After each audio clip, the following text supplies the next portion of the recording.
Hi everyone, welcome back to another video. As you can see, I'm kind of in the process of renovating this into a more proper filming studio. But I'm trying to get like at least some form of background in.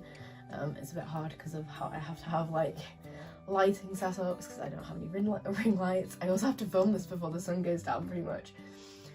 But anyway, welcome back to my channel. Today's video is hopefully going to be hopefully will help you understand how to get a blue badge, what a blue badge is, and why people might need one in the UK. And yeah, and how I got mine personally. And yeah, without further ado, we'll get into the video. So basically, a blue badge is handicap parking, might be known as in the US. It's basically a way of parking in disabled access spots in the UK. So when you have a blue badge, you can park in the disabled access spots. So they're about this big. I'm not going to get mine because obviously I don't want to show it on camera. It's also in the car right now. And it has on one side your photo that you put on there, and it has a number, and they last for 3 years, and then you have to get them renewed. And they also cost, I think it's £10 to have them put on the photo and stuff, and you have to pay that yourself. But the assessment itself is free. So people might need it for a variety of reasons. Mine in particular is because I need the wider spaces in the doors, because each disabled spot has hashes either side of the doors, so that you can open the doors fully, getting in and out. And for me, because of the way that I get in and out of the car, I can kind of demonstrate a little bit like this. I have to swing around with my legs just to get in and out, because it's easier for me personally. I can get in and out of the car without having the doors fully open, but it's more of a challenge and it ends up causing me more pain. I also I also need to be closer to the place where I am visiting, because I struggle to walk for long distances. My walking tolerance is about 15 minutes, which sounds like, oh, well, you could park, miles away and still be able to walk there. Yeah, but that doesn't include getting around the store and getting back. So I would need to be able to rest. So being able to park, 30 seconds away from the store versus 2 minutes, 5 minutes even, in big shopping centres, and that really helps me in terms of being able to get access into the stores and be able to shop. Obviously, when we're not in a pandemic situation, or when non-essential shops are open. At the moment, I'm really not going out that much. But other people might have them for other reasons, they might, you can get them if you're autistic and you struggle to cross car parks and things like that. There's a multitude of reasons why you can get a blue badge in the UK. It's not just because you're in a wheelchair. On days that I need crutches, I also need the room to be able to get in and out of the car with my crutches, and things like that. So yeah, that's how it works and why you can get one. There's different ways of applying for blue badges. So if you have certain benefit scores, so on PIP, if you've got a certain score in, I think it's getting around safely and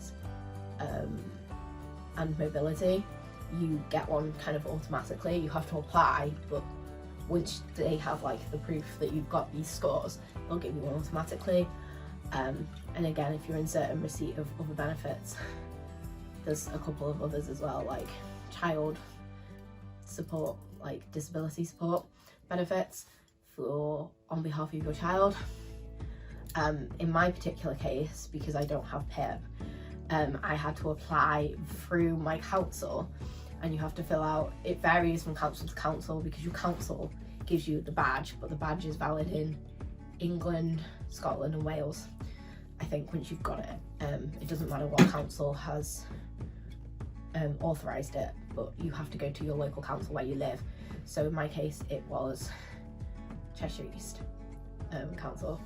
So I had to fill out a form. I then also got my occupational therapist at the hospital to fill out the form with my supporting evidence, and we worked together on that. So she went through the form with me and discussed kind of each of the questions of like why I struggle, like have I had any situations that cause me like severe anxiety, you know, things like that. Because obviously for me, you know, if I've had to pop miles away, it's then like a case of like I'm worried about sitting down in public and things like that. Especially with the pandemic at the moment, they've taken away pretty much all the benches in indoor shopping centres like when they were open. So trying to like sit down and have a rest after 15 minutes was just a nightmare. And there's like been times that I've kind of had to be debating like sitting on the floor, or like, you know, again, something we can't do in the pandemic situation is going into like a shop, into a like coffee shop or into a cafe and going and sitting down and having a drink because I like physically can't walk anymore. So I filled all of that out on the information form. They when you apply, ask you a load of questions like walking distances and things like that. And then if they think you're eligible, you have to have another assessment. And mine was in the middle of COVID, so it was on the phone. Normally you have to go and talk to someone face to face. Because of COVID, they all have to go online. So I basically, sat down with my mum next to me and a load of my doctor's letters so that I could refer to things that I could reference directly if they wanted more evidence, and talk to them. And again, they basically ask you a load of questions like, do you have any pets? Was one of them, because they wanted to know if you walked the pet, etc, etc, or like what kind of adaptation you had around your house. They were kind of probing questions and a little bit, I don't know, dismissive, like you were faking, which I found a bit like anxiety like inducing, because a blue badge had been brought up to me by an occupational therapist, and it was something like that we decided, especially when I did my pain management program, because it was one of the OTs on that pain management program who brought it up, was, you know, I was supposed to be going and working in a big like a big office manufacturing plant, and as part of one of the adaptions it was like looking at a blue badge so that I could park a car close to where I lived and also close to where I worked in the plant, and that was brought up by her. Now obviously that didn't happen and I'm back home right now, but you know, it was still something that she'd considered worthwhile. So to have like someone kind of judging you is a little bit I don't know, dismissive. But anyway, he was pretty nice. He wasn't like too dismissive, like he understood. They asked about like what conditions you have and like why that impacts you day to day. And then at the end of it, they turned around and went, you'll hear in the next 7 days, you'll get a letter off us saying whether or not like you're eligible or not.